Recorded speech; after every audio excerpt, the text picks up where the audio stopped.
আর সেটাই সবাই ওঠার জন্য হুমড়ি খেয়ে পড়ছে। আরো বাস আছে, তবে এটাই কেন সবাই উঠছে, আবার উকি ঝুঁকি মারছে, বুঝতে পারছে না। কৌতূহল জাগে তার মনে, কিন্তু আসল ঘটনা সে বুঝতে পারে না। তাই ওর ইচ্ছে জাগে এখানে ঢুকে দেখার। নিজের মন খারাপের কথা ভুলে আদি ছুটে যায় বাসটার কাছে। সবার পায়ের তলা দিয়ে কিছুটা ফাঁক ফোকর করে ঢুকে পড়ে। ঢুকে সে দেখতে পায় এখানে কি সব অদ্ভুত লোকজন কি যেন করছে।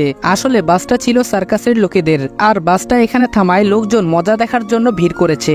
আদিও সেগুলো খুব মনোযোগ দিয়ে দেখতে থাকে, কারণ সে কোনোদিন এসব দেখেনি। খুব ভালোই লাগছে তার এসব দেখতে। হঠাৎ বাসটা চলতে শুরু করে, কিন্তু আদির সেদিকে খেয়াল নেই। সে আপন মনে তাদের খেলা দেখে চলেছে।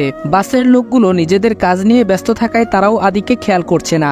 বেশ কিছুক্ষণ দেখার পর এখানে গন্ডগোল শুরু হয়ে যায়। বাসে থাকা লোকগুলো পালানোর চেষ্টা করতে থাকে। এসব দেখে আদি অনেক অবাক হয়ে যায়। কয়েকজন লোক এখানে চলে আসে আর তাদেরকে আটক করে, কারণ ওরা ছিল ক্রিমিনাল।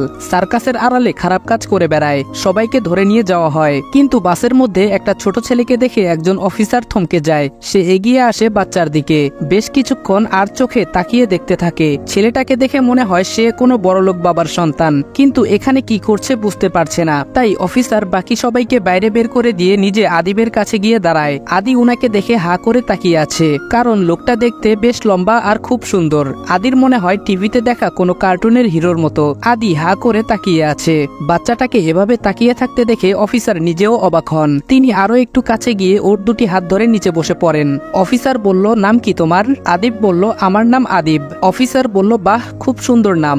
আচ্ছা, তোমার বাবার কি নাম?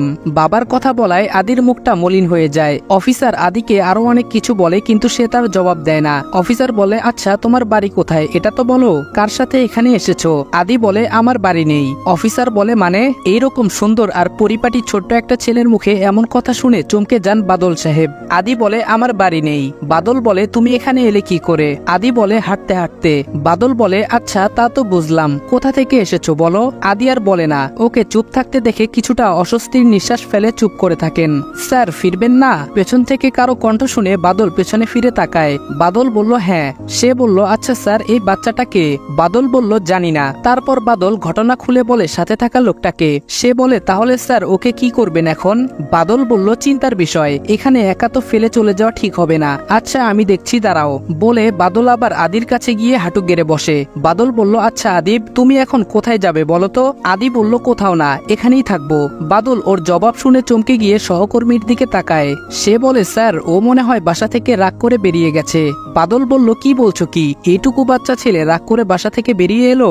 সে বলে, হতে পারে স্যার। বাদল বলল, আচ্ছা, তুমি যাও, আমি দেখছি। কথাটা বলার পর সেই লোকটা চলে যায়। বাদল আবার আদির সামনে গিয়ে বসে। বাদল বলল, আচ্ছা আদিব। আদি বলল, হুম। বাদল বলল, আমার কথা শোনো, এই গাড়িটা তো এখানে থাকবে না, এটাকে থানায় নিয়ে যাওয়া হবে। তাহলে তুমি কোথায় যাবে? আদি এখনো নিশ্চুপ, কোনো কথা বলে না। বাদল বলল, আচ্ছা, তুমি আমার সাথে চলো। বলে আদিবকে নিয়ে বাসটা থেকে নেমে গেল। সাথে থাকা লোকটিকে কিছু বলে নিজের গাড়িতে উঠবে, তখনই সে লোকটি বলল, স্যার, আপনি ওকে কোথায় নিয়ে যাবেন? বাদল বলল, দেখা যাক।